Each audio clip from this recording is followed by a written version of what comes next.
Most Christians think they know how Satan fell. A proud angel rebelled against God, was thrown out of heaven, and became the devil. Simple, but one detail hidden in Scripture changes the entire story. Because the Bible never actually tells the story in the way most people imagine it. In fact, some of the most common beliefs about Lucifer may not come directly from the Bible at all.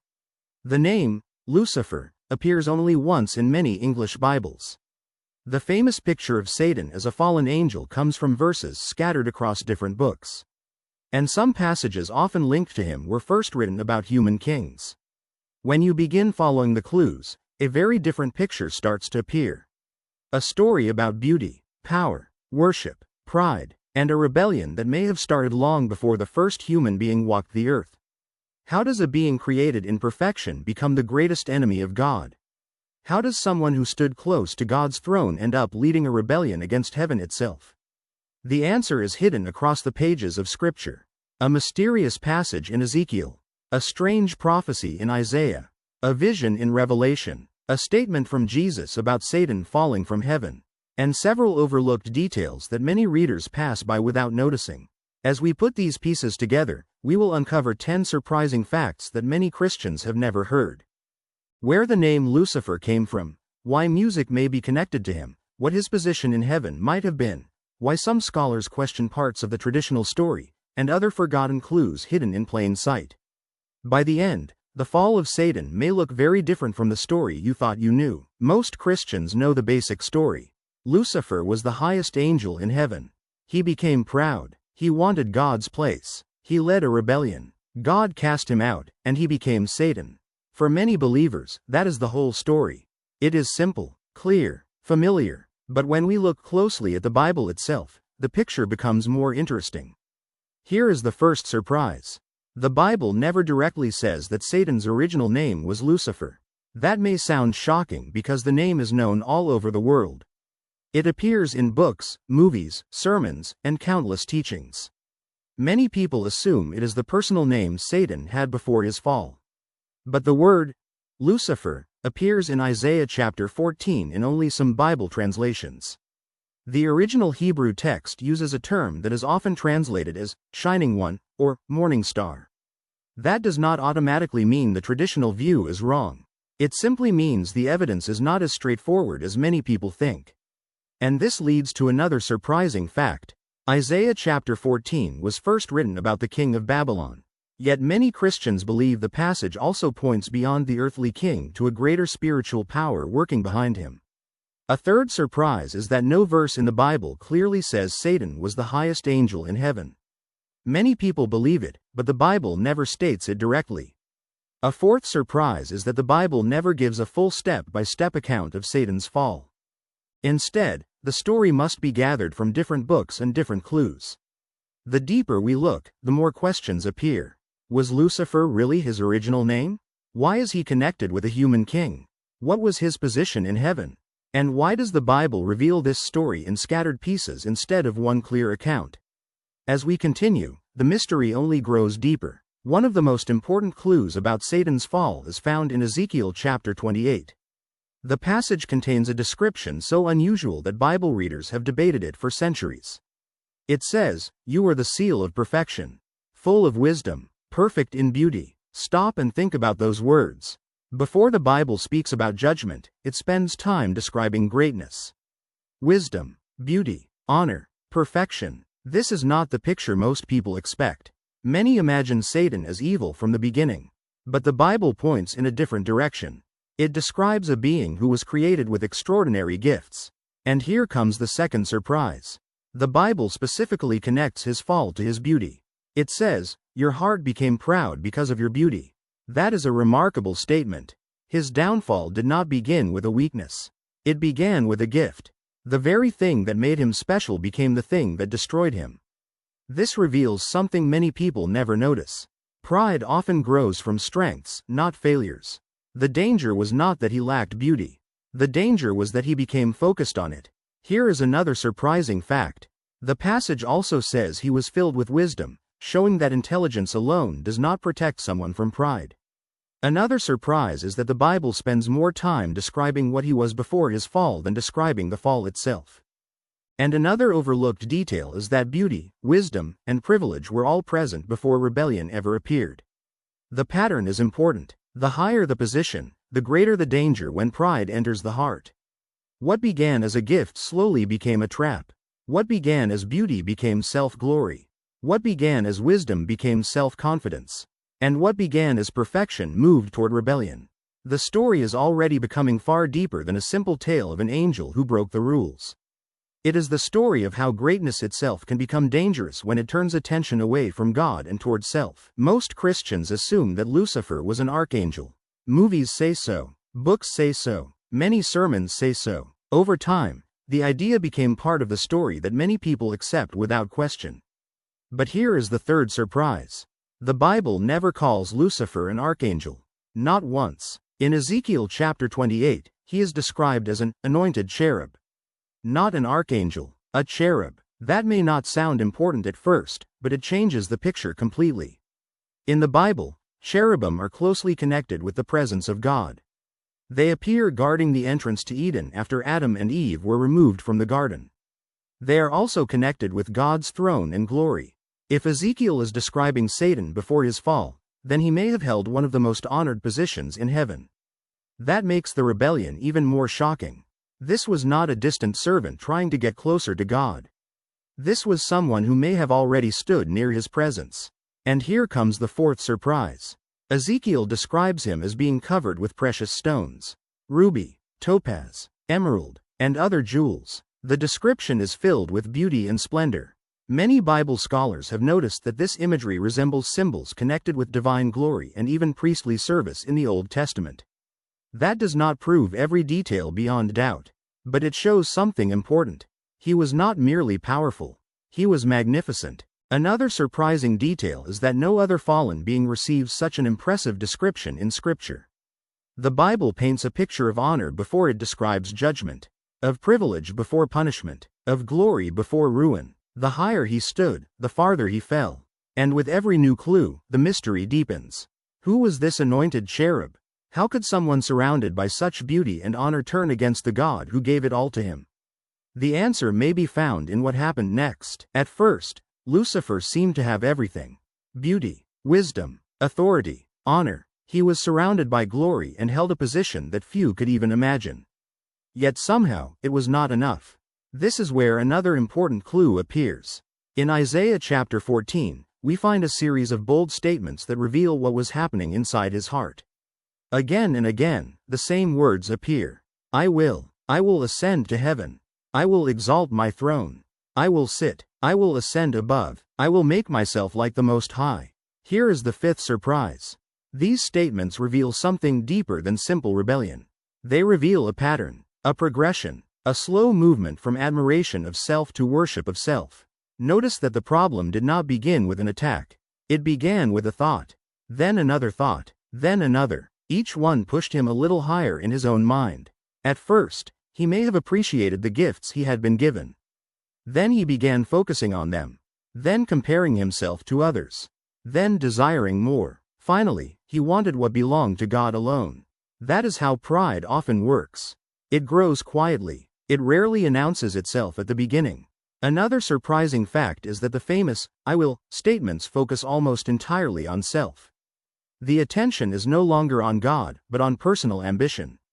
And another overlooked detail is that Lucifer was not trying to become greater than everyone else only.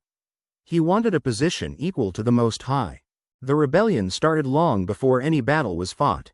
It started in the heart. One thought at a time. One desire at a time. One step at a time. The fall of Satan reminds us that the greatest dangers are not always around us. Sometimes they begin within us. And what started as pride in heaven was about to become open rebellion. What did Lucifer really want? Most people answer that question the same way. Power, authority, control, and those things were certainly part of the story. But the Bible points to something even deeper. Here is the sixth surprise. The real issue may not have been authority alone.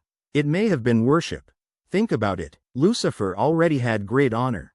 He already had beauty, wisdom, and a high position. Yet he still wanted more. According to Isaiah, he wanted to be like the Most High. That desire went far beyond gaining a better rank. It reached toward something that belongs to God alone. Glory, honor, adoration, worship. This means the conflict in heaven was not merely political. It was spiritual. At its heart was a question that echoes throughout the entire Bible. Who deserves worship? Who deserves the highest place? Who deserves ultimate honor? The Bible's answer is always the same: God alone. And that leads to another surprising fact. The same desire appears later in the New Testament. When Jesus was tempted in the wilderness, Satan offered him the kingdoms of the world. But there was a condition: bow down and worship me. Notice what Satan asked for. Not money, not military power, not a throne. Worship. Here is the seventh surprise. The desire had not changed. Only the battlefield had. The same ambition that appeared in the ancient rebellion seems to appear again in the temptation of Jesus. Another overlooked detail is that Satan's greatest attacks in Scripture often involve turning worship away from God. Again and again, the struggle centers on devotion, loyalty, and honor. The pattern remains the same. What began in heaven continued on earth. The conflict was never simply about power. It was about the hearts of God's creation. And that conflict is still unfolding throughout the Bible's story. Now the pattern becomes impossible to miss. After the rebellion in heaven, the story moves to a garden. A perfect place, a perfect world, and there, Satan approaches Eve. His words seem simple at first, but they contain a clue that many readers overlook. He tells her, "You will be like God." Think about that for a moment. The temptation was not simply about eating fruit. It was about reaching for something God had not given. It was about crossing a boundary. It was about becoming more than God intended. Here is the eighth surprise. The temptation Satan offered humanity closely mirrors the desire that appears to have led to his own fall. The same pattern appears again. The same ambition, the same promise, the same lie: you can have more, you can rise higher, you can become like God. Another surprising detail is that Satan did not begin with a direct attack on God. Instead, he questioned God's words and God's goodness. That strategy appears throughout the Bible.